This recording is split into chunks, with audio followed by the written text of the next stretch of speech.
E nós vamos ver no texto de hoje o Senhor Jesus nos ensinando a respeito do reino de Deus por meio de uma parábola.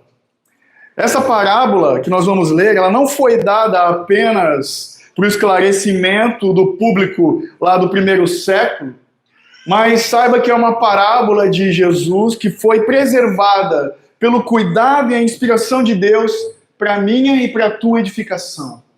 Então o meu desejo é que esse texto, que por meio do Espírito Santo, fale aos nossos corações, para que nós venhamos a aprender e praticar dos ensinamentos que Jesus vai nos trazer hoje. Ele começa dizendo, ao ouvir tais palavras, mas que palavras são essas que foram ouvidas antecipadamente?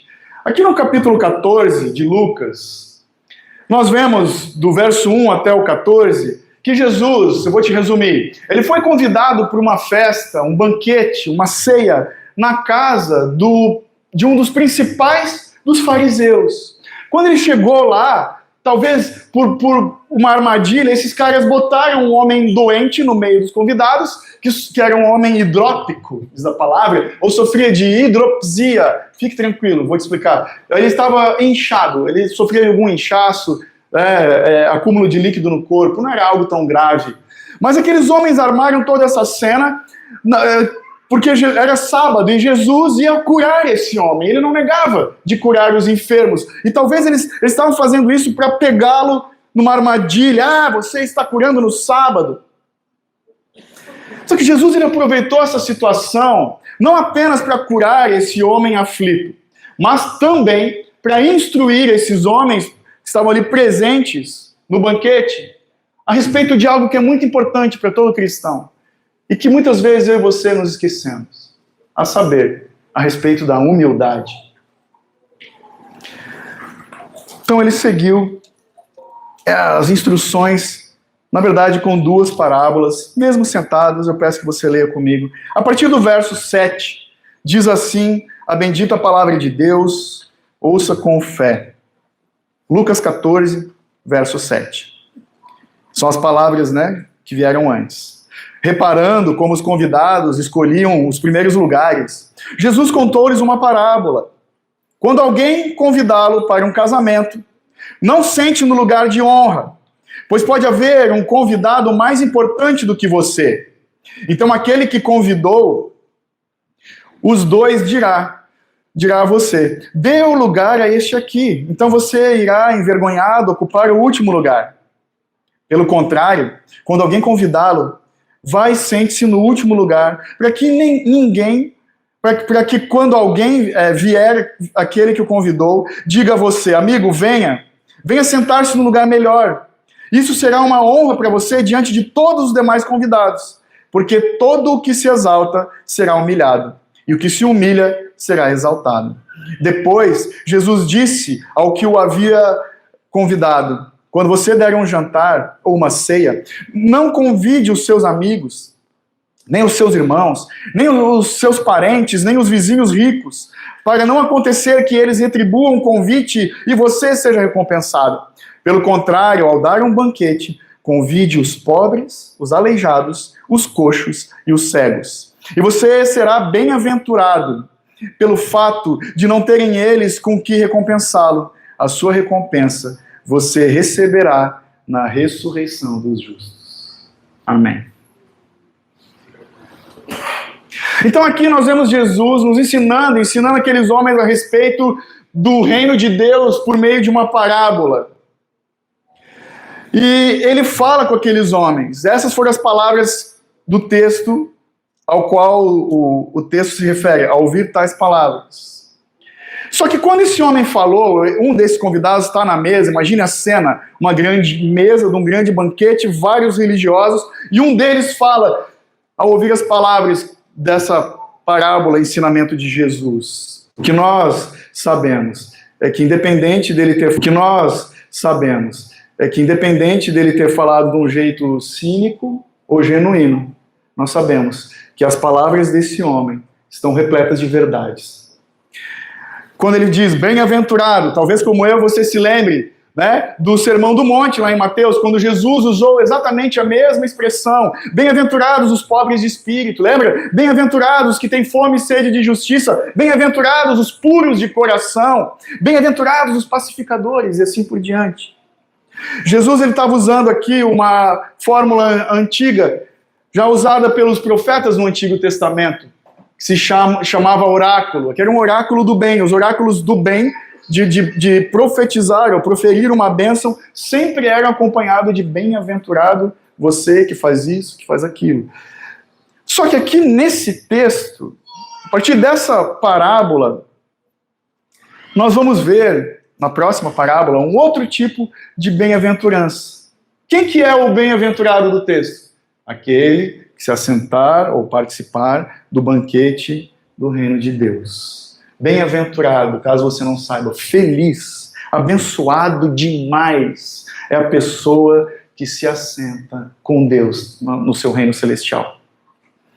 Então esse homem falou, bem-aventurado aquele que participar do banquete do reino de Deus, e Jesus responde com uma outra parábola, que você vai ler comigo a partir do verso 16 até o 24. Jesus responde assim: Jesus, porém, respondeu: certo homem deu uma grande ceia e convidou muitos. À hora da ceia, enviou seu servo para avisar aos convidados: venham, porque tudo já está preparado. Mas todos eles, um por um, começaram a apresentar desculpas. O primeiro disse: comprei um campo e preciso ir vê-lo. Peço que me desculpe. Outro disse: comprei 5 juntas de bois e vou experimentá-las. Peço que me desculpe. E outro disse: casei-me e por isso eu não posso ir. Verso 21. O servo voltou e contou tudo ao seu senhor. Então, irado, o dono da casa disse ao seu servo: saia depressa para as ruas e becos da cidade e traga para cá os pobres, os aleijados, os cegos e coxos. Mais tarde o servo lhe disse: patrão, já fiz o que o senhor me mandou e ainda há lugar. Então o senhor disse ao servo: saia pelos caminhos e atalhos e obrigue todos a entrar para que a minha casa fique cheia. Porque digo a vocês que nenhum daqueles homens que foram convidados provará a minha ceia.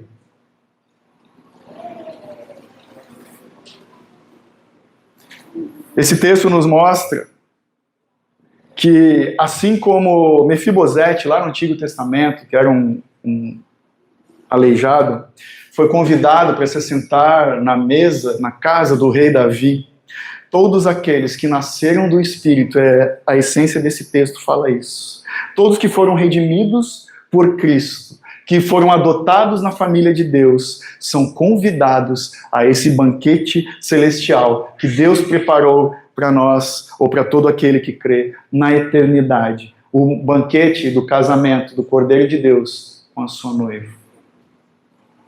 Todo aquele que é de Cristo, que é a noiva de Cristo, vai participar desse bendito banquete. Nós vemos no texto, então, o convite. E depois que o homem pronunciou essa bênção, Jesus vem com essa parábola falando desse convite. O que está por trás desse texto, dessa parábola que Jesus falou, na verdade são 2 convites. É um costume antigo dos judeus. Quando uma pessoa rica preparava um banquete, uma grande festa, eram feitos 2 convites. O primeiro convite era feito aos convidados, que o anfitrião decidiu e escolheu que iriam participar da festa. Então, o servo foi para fora e convidou as pessoas, e na maioria das vezes as pessoas, ou quase sempre, confirmavam a presença. Porque ser convidado para esse tipo de banquete, esse tipo de festa, era um grande privilégio, uma grande honra. Por isso, 99,9% das pessoas confirmavam, respondiam ao convite: é claro que eu vou, conte comigo, estarei lá. Aí depois, quando a refeição estava quase pronta, é tipo quando a gente faz risoto lá em casa. Você sabe que o risoto, a gente avisa e combina. Lá em casa o pessoal é fã de risoto. Eu aviso, vai ter risoto, primeiro convite. O segundo convite, o risoto está pronto, vai todo mundo para a mesa rápido. Sabe, porque ele continua O arroz continua cozinhando. Então, o segundo convite é mais ou menos isso. Então, depois, quando a mesa estava quase posta, tudo estava preparado para a festa, o servo ia de novo e falava, olha, chegou o tempo, é o segundo convite, está tudo preparado, venham participar da mesa de banquete. Mas nessa história que Jesus nos conta nessa manhã, tudo deu errado.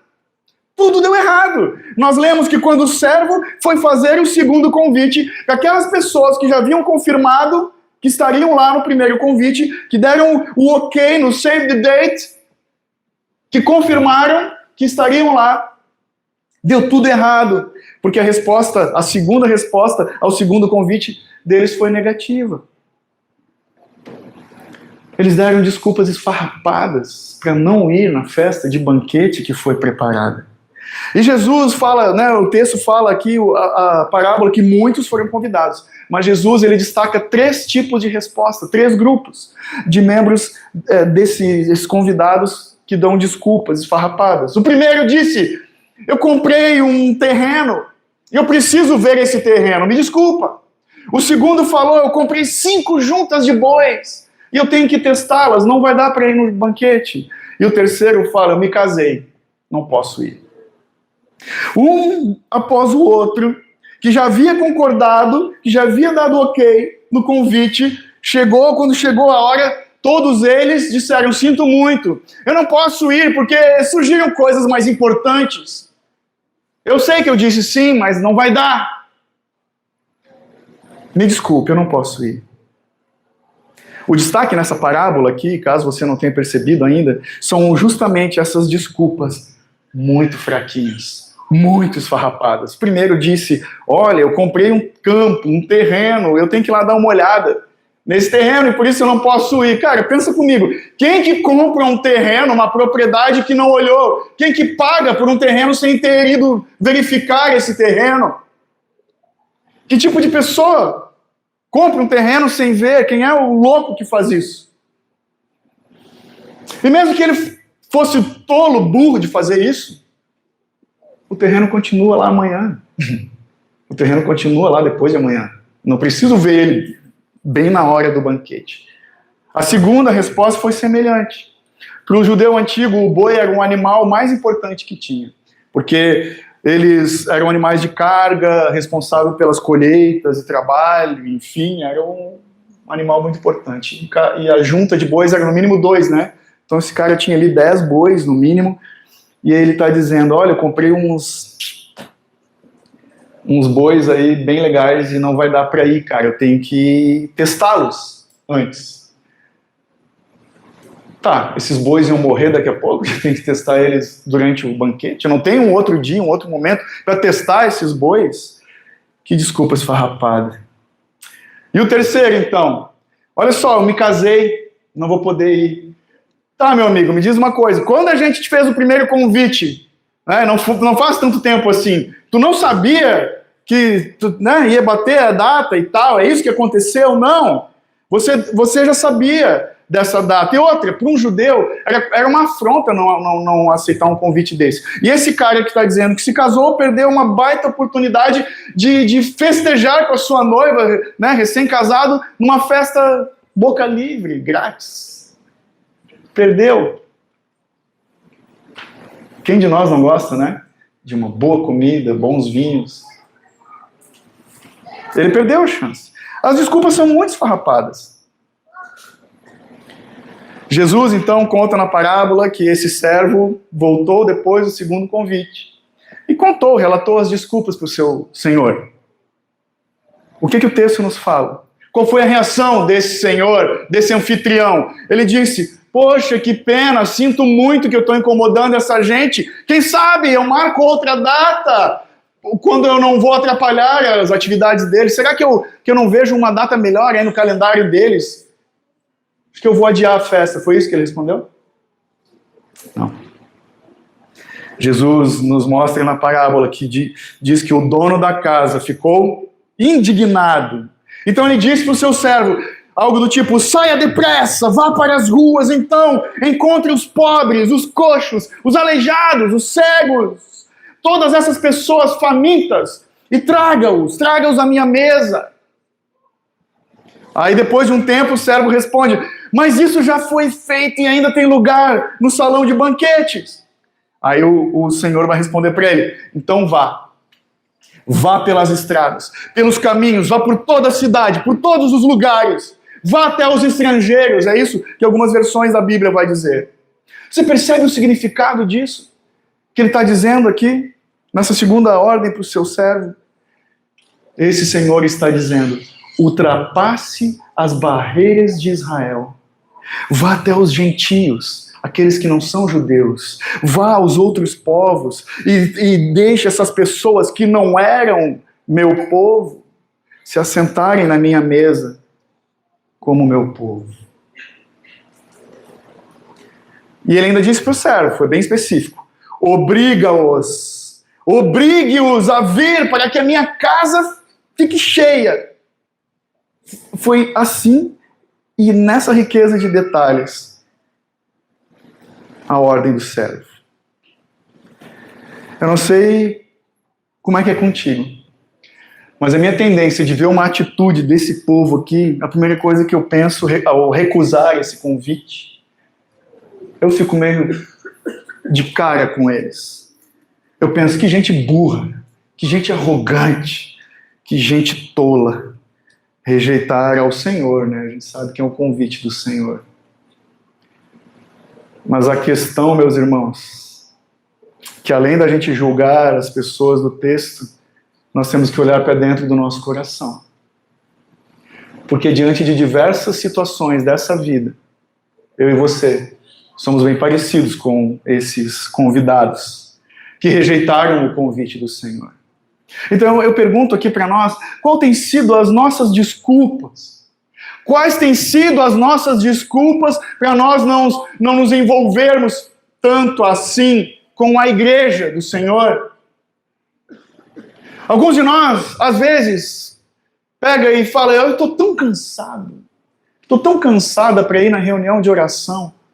E isso não é só uma realidade da nossa igreja local. É no Brasil e é no mundo. Você já deve ter visto o meme na internet, né? 2 igrejas, milagres e bênçãos. Uma fila gigante. Do outro lado, reunião de oração. 2, 3 pessoas. Essa é a realidade. Estou cansado.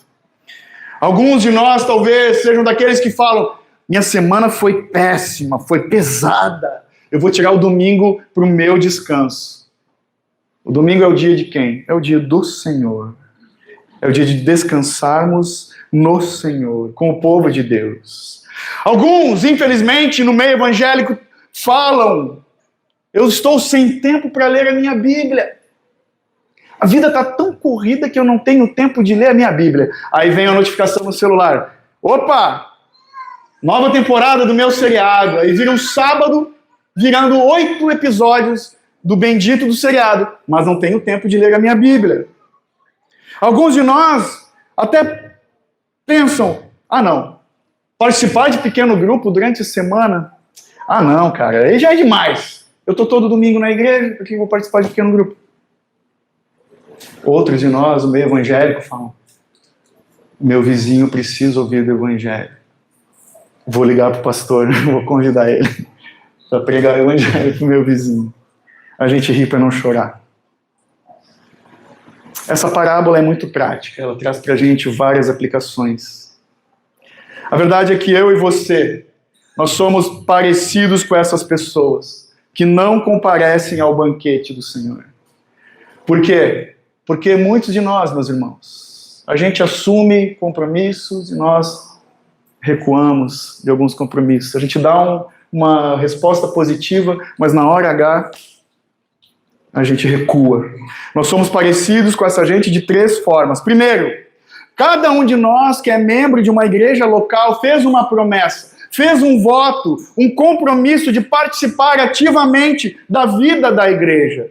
Todos nós que somos casados fizemos um voto com a nossa esposa, as esposas com os maridos, de manter a honra e a fidelidade no casamento. Todos nós que somos empregados ou empregadores, nós firmamos acordos com aqueles que trabalham para nós ou aqueles que trabalham conosco.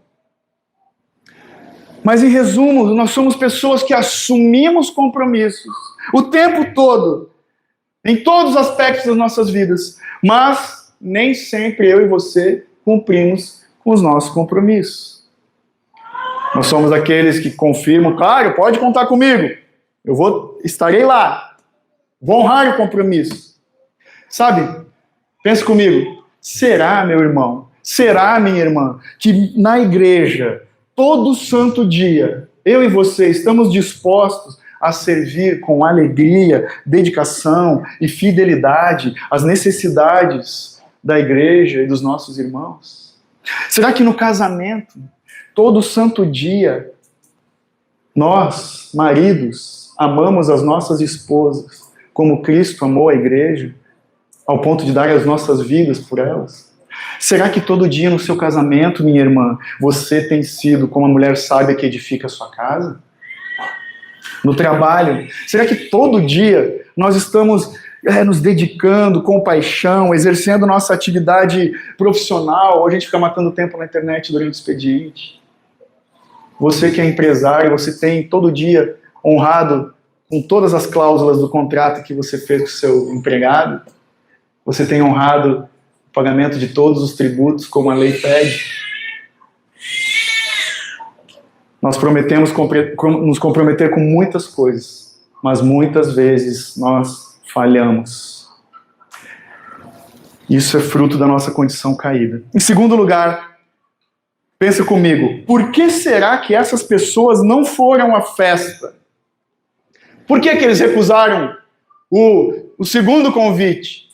Porque simplesmente elas colocaram as coisas secundárias em primeiro lugar. Foi o que eles fizeram. E olha que Jesus já havia dito lá no Evangelho de Mateus, buscai primeiro o reino de Deus e a sua justiça. E todas essas coisas vos serão acrescentadas. Mateus 16, 33. Elas colocaram as coisas secundárias em primeiro lugar, porque o olhar dessas pessoas estava no plano horizontal, no plano terrestre, nas coisas desse mundo. Spurgeon, certa vez ele disse, não deixe o que é urgente tomar o lugar do que é prioridade em sua vida. Mas olhando para o texto, a verdade é que não tem nada de errado em comprar um terreno, um campo. Não tem problema algum em comprar uma junta de bois, ou no nosso caso, um carro novo, trocar de carro. Não tem nada de errado em casar, muito pelo contrário. Só que normalmente, quando vem esses eventos, a nossa concentração se volta totalmente para eles. Muita coisa dessa vida tem roubado a nossa atenção. Porque vamos confessar, gente, vamos falar a verdade. Dificilmente nós pensamos nas coisas do céu todo santo dia. Dificilmente nós pensamos nos assuntos eternos todo santo dia. A exemplo disso, um mau exemplo, eu me lembro da última vez que nós, minha família, a gente se mudou de um apartamento para o outro, isso já faz bastante tempo, e naquela época eu lembro que foram algumas semanas, acho que foi 2 meses, se não me engano, de reforma do apartamento novo, e na casa antiga já estava tudo nas caixas, né, sabe aquela vibe de mudança? Livros encaixotados, as louças embaladas, alguns elétricos já prontos para fazer a mudança, e acompanhando a expectativa de um lado aqui, mudança acontecendo do outro. Naqueles dias, eu confesso para vocês que durante todo aquele processo, eu não me lembro de ter pensado nas coisas do reino dos céus, porque o meu foco estava em ir para aquela casa nova, botar as coisas no lugar, desfrutar do novo lar. Eu estava olhando para as coisas dessa terra o tempo todo. E nós andamos muitas vezes assim, distraídos, porque as coisas dessa vida têm seduzido os nossos corações, têm roubado a nossa atenção, têm feito de nós pessoas distraídas. A verdade, meus irmãos, é que a gente está muitas vezes tão voltado para as coisas dessa terra que nós sequer pensamos nos céus. Eu e você, nós precisamos urgentemente elevar os nossos olhos para os céus. para nos lembrarmos das grandezas de Deus, do Deus que guardou grandes coisas e tem feito coisas maravilhosas para nós na eternidade. O banquete está sendo preparado, a vida eterna nos aguarda, ou aguarda todo aquele que nele crê. O exercício de pensar nas coisas do alto é urgente. É urgente.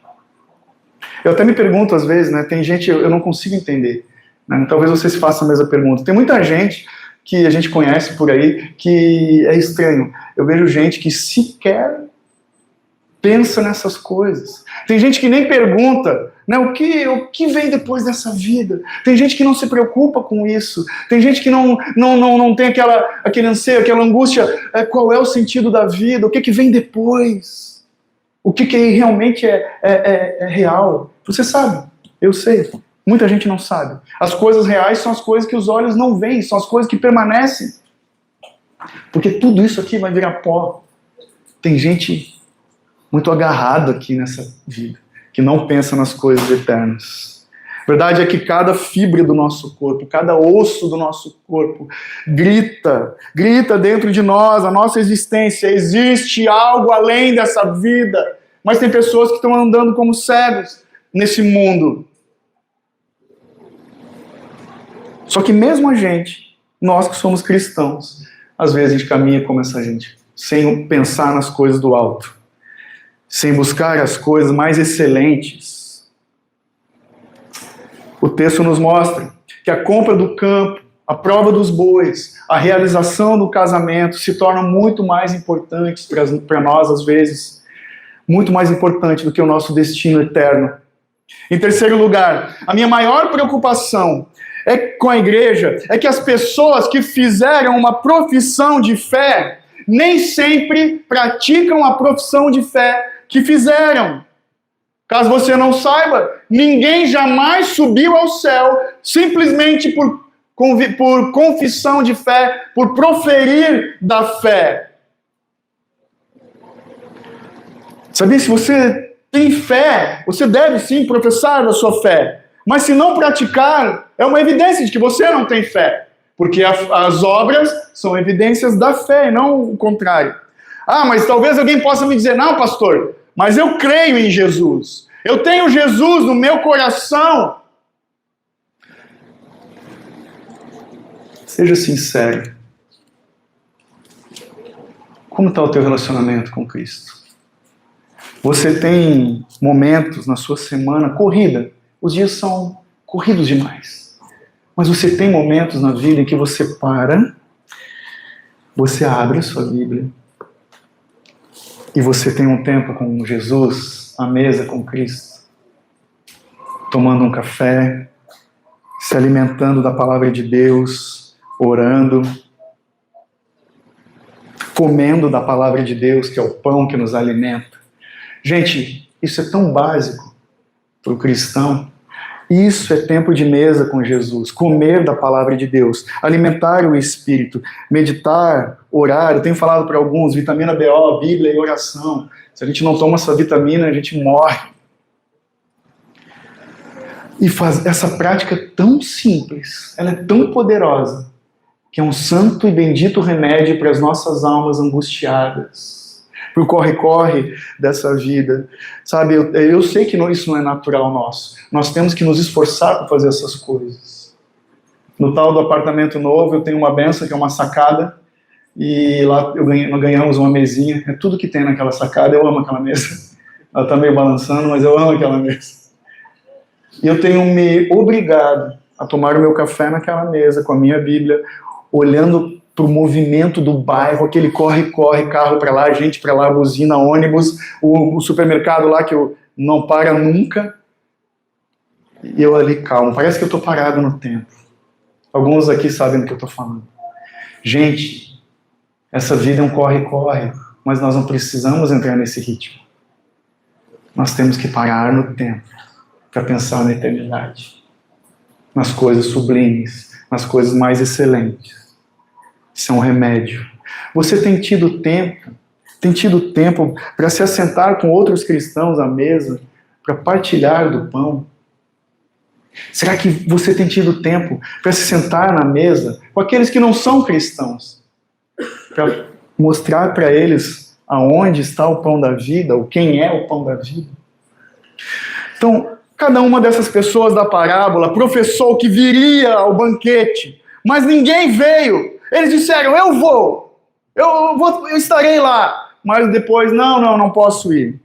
Isso revela o nosso estado espiritual muitas vezes. Talvez você que me ouve aqui um dia tenha escutado um pregador pregando o evangelho e ao ouvir essa mensagem você fez um compromisso de fé diante de Deus.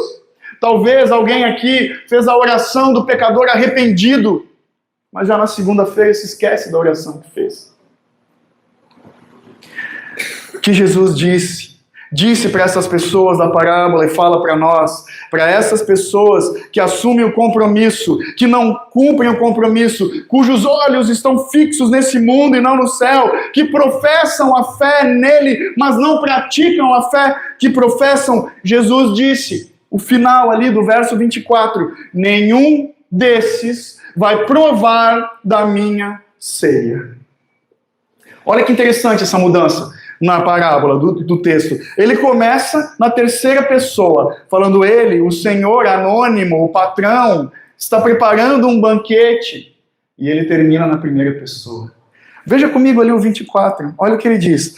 Porque digo a vocês que nenhum daqueles homens que foram convidados provará da ceia daquele senhor? Não. Da minha ceia. E olha, eu imagino Jesus falando, digo a vocês. Ele não fala, digo a vocês, olhando para baixo. Ele está falando para quem está com ele ali e para cada um de nós.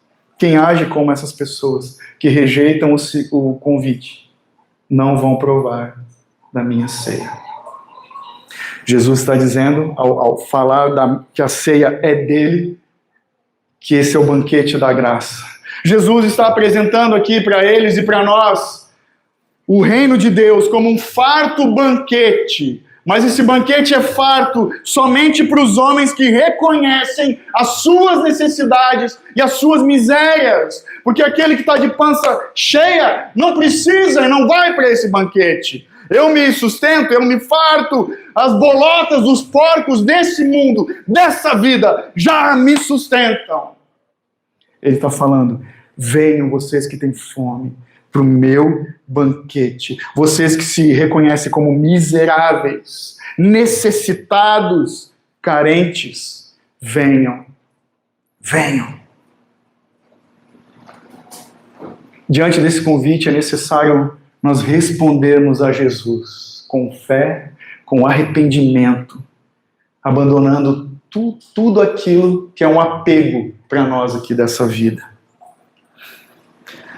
Recapitulando, nós vemos os personagens dessa história, os agentes ativos dessa parábola. O primeiro personagem é o Senhor, que é o anfitrião, que oferece o banquete, a grande festa da casa cheia.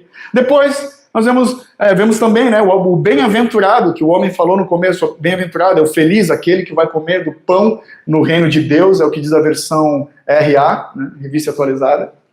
Nós vemos o servo obediente, o servo fiel, ativo, que não questiona o seu senhor. Ele vai e executa. Nós vemos os primeiros convidados. O homem que comprou o campo, o homem que comprou os bois e o casalzinho recém-casado, o homem recém-casado.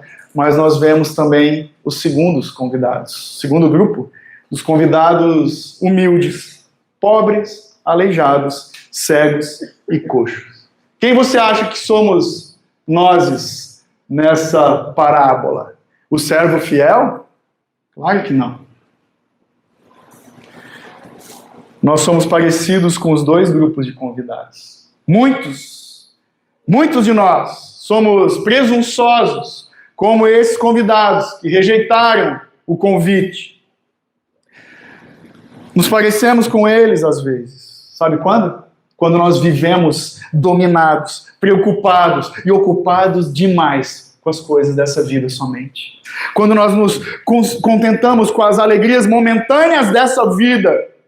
Quando nós empenhamos as nossas vidas em edificar os nossos castelos de areia aqui nessa terra e nos esquecemos do banquete celestial do reino de Deus que está sendo preparado para nós.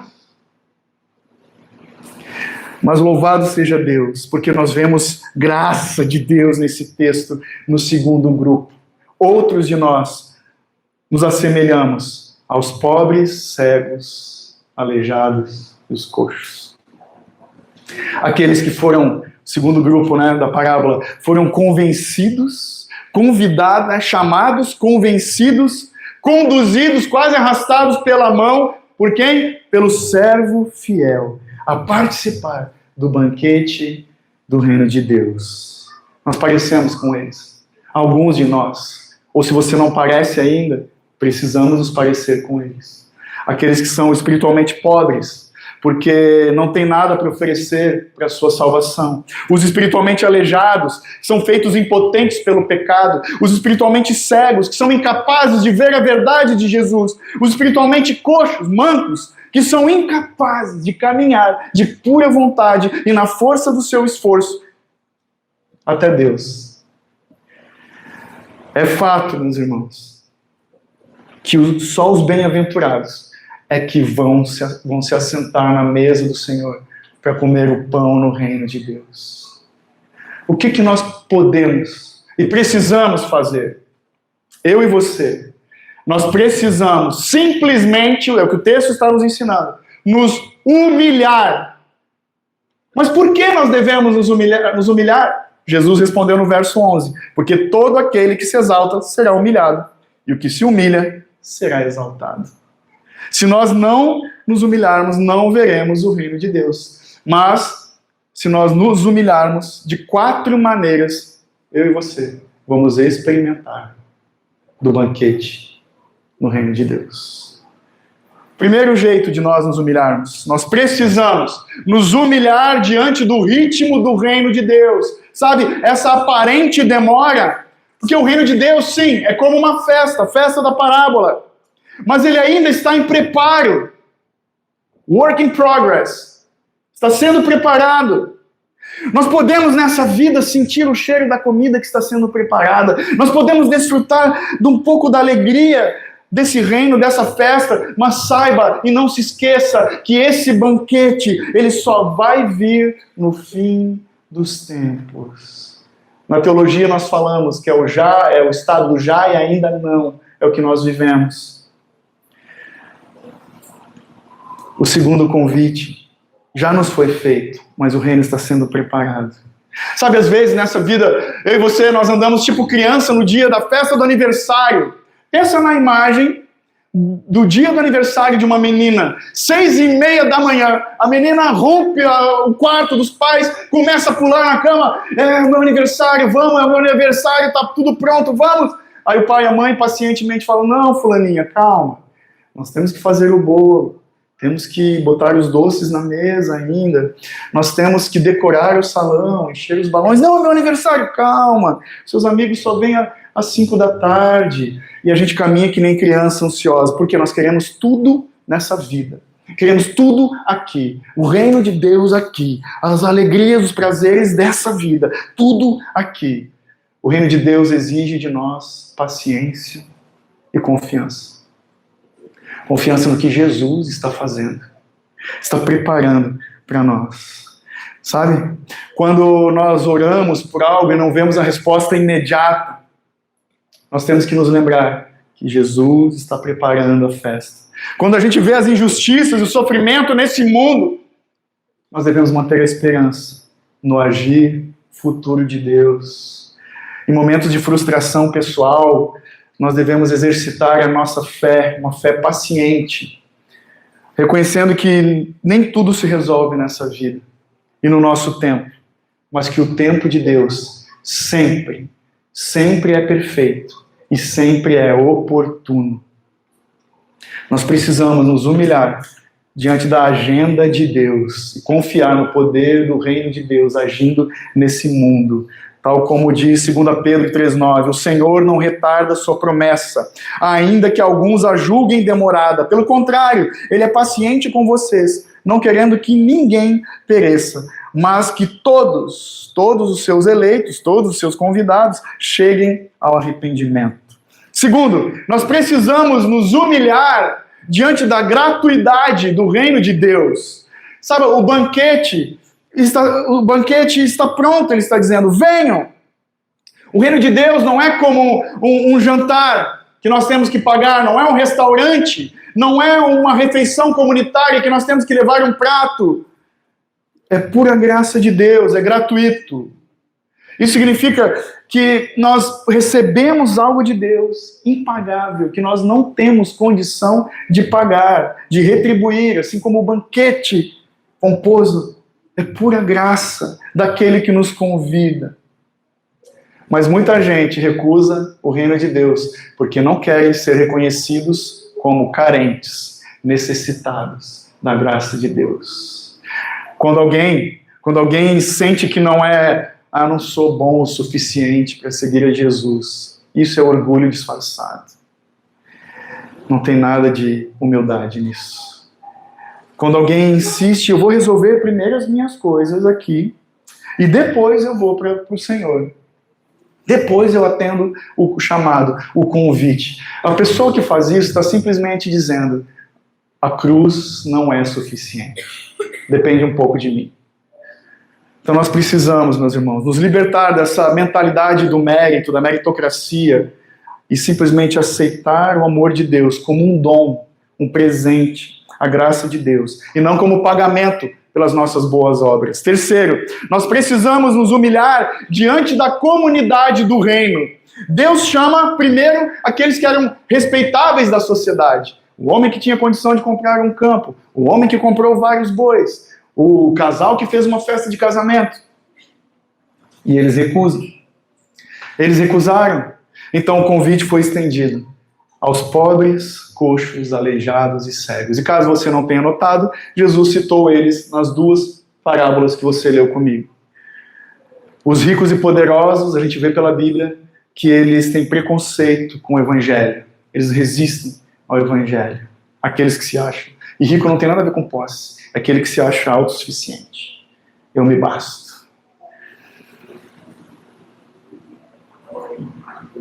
Uma igreja saudável é a igreja que se importa com os menos favorecidos, com os marginalizados, não simplesmente com a elite moral e cultural. Nós precisamos, enquanto igreja, a gente tem visto isso em Coríntios, né? Combater o elitismo, sabe, da igreja, o preconceito. Nós somos chamados, meus irmãos, para evangelizar. De novo, Spurgeon dizia que todo cristão ou é um missionário ou ele é um impostor. Nós somos chamados para proclamar, para anunciar as boas novas de Cristo. Chamados a evangelizar nas periferias das almas e das cidades, onde a dor é maior e a graça é mais visível.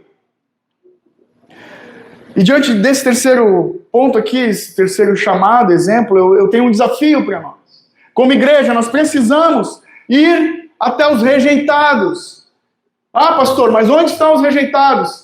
Na escola que você estuda, no teu trabalho, onde você lida com gente diferente todo dia, na sua família, talvez, na sua vizinhança, aqui, na Cruz Azul. E quem quiser mais informações, vem falar comigo no final.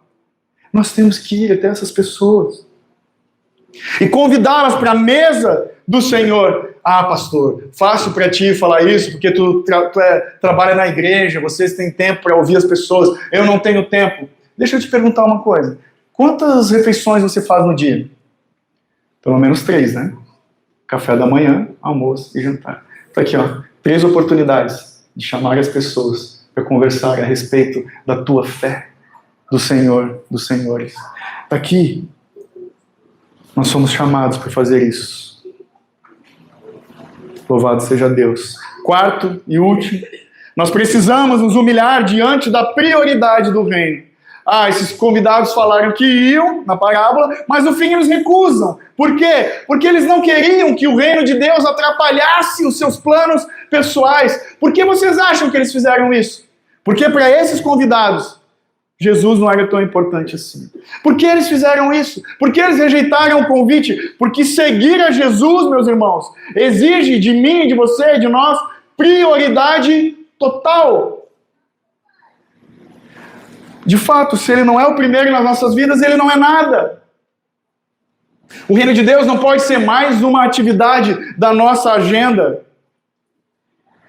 Então pense comigo e avalie o seu coração. Se as coisas do reino de Deus têm atrapalhado os seus relacionamentos, têm atrapalhado a sua profissão, as coisas que você tem dessa vida, repense isso. Passe a fazer escolhas baseadas na vontade de Deus. E isso significa que muitas vezes nós temos que deixar de mão as melhores opções dessa vida para fazer a escolha certa, conforme a palavra de Deus. Nós precisamos submeter nossos planos, nosso tempo, nossos sonhos ao senhorio e ao governo de Jesus Cristo. E quando a gente faz isso, se você já está fazendo isso, se estamos fazendo isso, é uma boa e excelente evidência de que você já está no reino de Deus. Então, concluindo, eu te peço, eu te incentivo, assente-se. Assente-se à mesa para o exercício da contemplação e da compaixão. Assente-se à mesa, todo dia, para o exercício de contemplar o amor de Deus e para o exercício de compartilhar daquele que nos amou primeiro. Sabe como a gente pode fazer isso? Contemplação e compaixão? A Bíblia nos ensina. Romanos 14:17. Paulo deixa bem claro o que é o reino de Deus. O reino de Deus não é comida nem bebida. Não são as coisas dessa vida. Mas o reino de Deus é justiça, paz e alegria no Espírito Santo. Marque na sua Bíblia, Romanos 14:17. Busque por isso. Buscar em primeiro lugar o reino de Deus é buscar a justiça de Cristo, é buscar a cruz de Cristo, é se agarrar na verdade do bendito evangelho da graça, é ter alegria, prazer, gozo, satisfação na cruz. Paulo diz que nós não devemos nos gloriar em nada além da cruz de Cristo. Irmãos, isso é buscar o reino, a justiça de Deus. As coisas justas, boas, louváveis, excelentes, sublimes, eternas, impagáveis, inegociáveis. A justiça de Deus. Buscar a paz. A gente não promove a paz. É o Espírito que traz paz ao coração. Jesus deixou claro na palavra. O que ele deixou? Eu vos deixo, eu vos dou a minha paz. A paz que excede todo entendimento. Uma paz que a gente não encontra nesse mundo. Busque isso. E por último, a alegria no Espírito Santo. Quem é o Espírito Santo, meu irmão? É o nosso consolador. A vida está difícil. Busque alegria no Espírito Santo.